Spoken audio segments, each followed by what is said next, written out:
নাও খোলো দেখি হাটটা। দেখি দেখি দেখি দেখি ছোট বউয়ের মুখখানা দেখি। তোকে আবার কে খবর দিল? বা রন্টুর বউ ভাতে যাবো বলে তৈরি হচ্ছে, হঠাৎ তনু গিয়ে বলল। তা মা, তোমার ছোট বউয়ের মুখখানা তো বেশ। এই দেখ তো, ওর গলার হারটা সোনার না ইমিটেশন? আমার তো মনে হয় ইমিটেশন। মা দেখেছেন আমার বিয়ের হারটা এখনো কেমন চকচক করছে? এটা তো মনে হচ্ছে না, কেমন যেন মেয়ের মেরে। এটা আমার মায়ের গয়না, মা মারা যাবার সময় মামার হাতে দিয়ে গিয়েছিলেন। এই সুটকেসে আরো আছে। দেখি দেখি দেখি, সরো সরো সরো না, বাপের বাড়ি থেকে কি আনলে দেখি।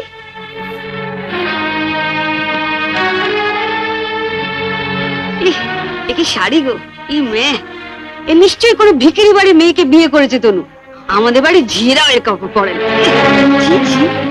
ই, দেখ দেখ, ই বাবা, ই, লাল লাল হয়ে যাচ্ছে দেখি, পাউডার।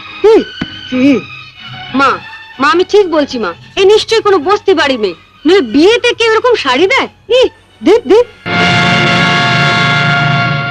বাহ, এই শাড়িটা কিন্তু বেশ, তাই না মেজে বৌদি? মোটামুটি। হ্যাঁ। মা, আমাদের এখন আমাকে মানিয়েছে, খুব সুন্দর মানিয়েছে, ভালো, খুব সুন্দর। আমি এই শাড়িটা নিয়ে যাচ্ছি, রন্টুর বউ ভাতে পরে যাব। শোনো, রাত্রিবেলায় ভালো করে আমি এসে সুটকেসটা ঘেটে দেখবো, কিছু যেন শরীর রেখো না। মা, নজর রেখো। শাড়িটা রেখে যাও। রেখে যাবে মানে? শুনলে না, ও এটা পরে ওর বন্ধুর বউ ভাতে যাবে। বউ ভাতে যাবে? নিজের শাড়ি পরে যাক।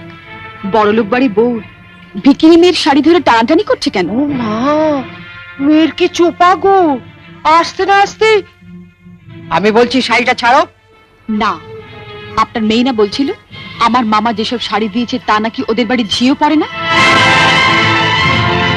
তামা, আপনি আপনার মেয়ের বিয়েতে এমন একটা শাড়িও দিতে পারেননি যেটা পরে রন্টুর বউ ভাতে যেতে পারে? আপনি তো দেখছি মা আমার মামার চেয়ে বেশি বিক্রি। কি কি বললে তুমি আমার মাকে? বুকে খুব বাজলো না? ঠিক আমার বুকেও এমনি করে বেজেছিল যখন তুমি আমার পিতৃতুল্য মামাকে বিক্রি বলেছিলে। চুপ কর ছোট।